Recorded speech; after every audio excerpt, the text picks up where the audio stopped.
You're working there, and while you're working there, you're under this crazy schedule. Forgive me for explaining your story, but you would get these phone calls. You would have to go to the airport at 11 p.m., and your wife started thinking that you were having an affair. Yeah, apparently so.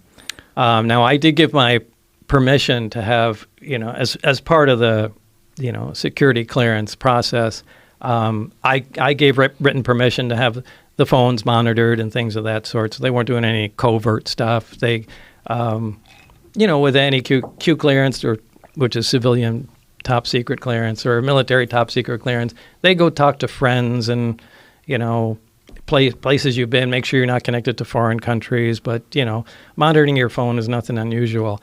However, they insisted that, you don't even talk to your loved one, to your partner, to your wife, whatever, about what's going on. So she was essentially in the dark and didn't know the phone was being monitored. Well, part of the security clearance is that not only do you not have any connections to foreign countries and aren't a maniac, but you have to have a stable home life too. Well, she started having an affair with a flight instructor.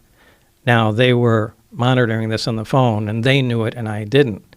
So they stopped me coming in, and their attitude at the time was, we need to see how this is going to play out, and if Lazar is going to get a little weird or anything. So let's just, hold him off from coming in and, see what happens. And they explained this to you, what was happening?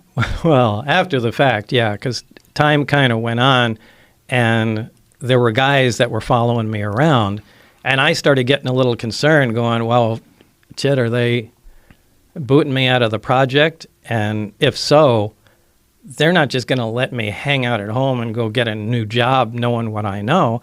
So as time went on, I started getting a little concerned, and I took my closest friends and just kind of got together. And I said, hey, remember that job I told you about? This is what's going on. And you don't need to take my word for it.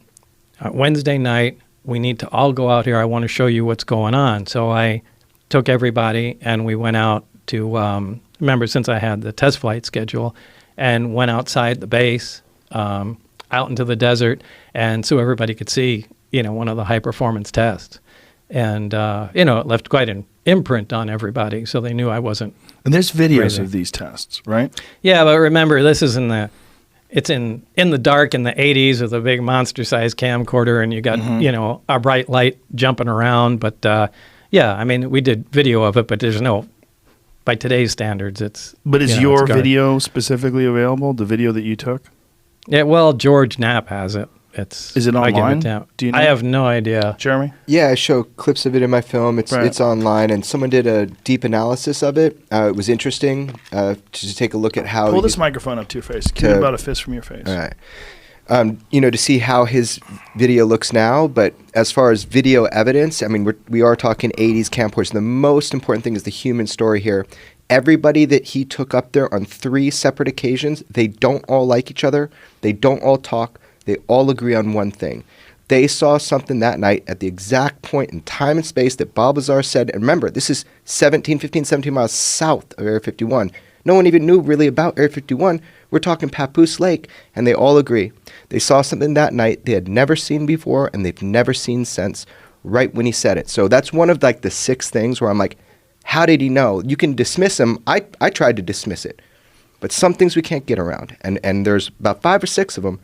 How did he know about those? If Jamie wants to find that video right now, what would he look under?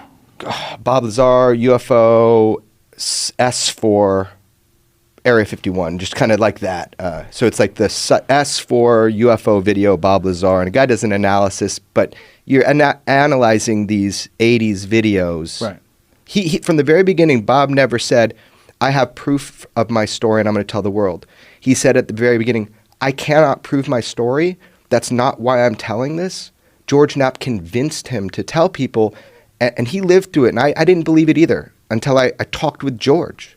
Okay, so you filmed this test flight, one test flight, and then you get caught. Actually, it was, I think, the 3rd time, because we went out there the first time. Everybody saw it. Everybody was amazed because it did some radical maneuvers, and everybody had a lot to say about it. Maneuvers that I've seen the video. It doesn't. I don't think there's something we have now that does that. No, in terms of like a human piloted craft. I mean, I don't know, obviously, what the government... No, it's impossible. Nothing can move like that. And remember, we didn't start filming from the very beginning. We were waiting for something, to happen. The craft took off and then came flying at us, stopped, turned at a right angle, flew back, and then, after it did some, amazing stuff, we like, to get the camera, and then we started filming. So it doesn't have all of it on there. It just has some. The way I describe it to my friends, and they said, what does this look like? I said, take a laser pointer and then have a wall, and then move it around the wall. Like, how it moves around the wall? It doesn't seem like it has anything to do with inertia or physics, or it's not impeded in any way by the atmosphere. Yeah. That's what it looks like. You're essentially separated from reality, as crazy as that sounds, with being encase its own gravitational envelope. Inertia is not going to affect it. And,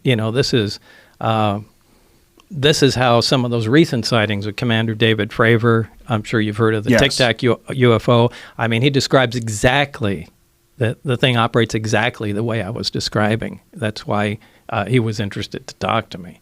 But we saw this, and, on the way home, it's like, hey, we got away with it. We should try it again the next test flight day. So this became a thing to do. And I think it was on the third time that we got caught. I mean, we started becoming a little careless. I think we took a motorhome out there. And, it was like the stupidest thing you could possibly imagine. Started tailgating. Yeah, it was ridiculous. And again, you're in your 20s. Yeah. And, what was funny was we went out there, and my friend Gene Huff and I were leaning on the front of a vehicle. And just for some reason, we just started talking shit. Like, well, I hope they realize that, I don't remember what we were saying, but, that something about attacking the base or something along those lines and stealing the craft or something like that. Something crazy. And then about 20 feet in front of us, we see a little green light fall on the ground and roll to us. And unbeknownst to us, now it's pitch black, you can't see your hand in front of your face. There were a bunch of guards standing right out there, and they had a night vision scope where they were like from here to the wall looking at us, listening to us, and the guy dropped it, and the scope rolled over to us, and you could see the green screen. We turned the lights on, and all these guys are there. So it was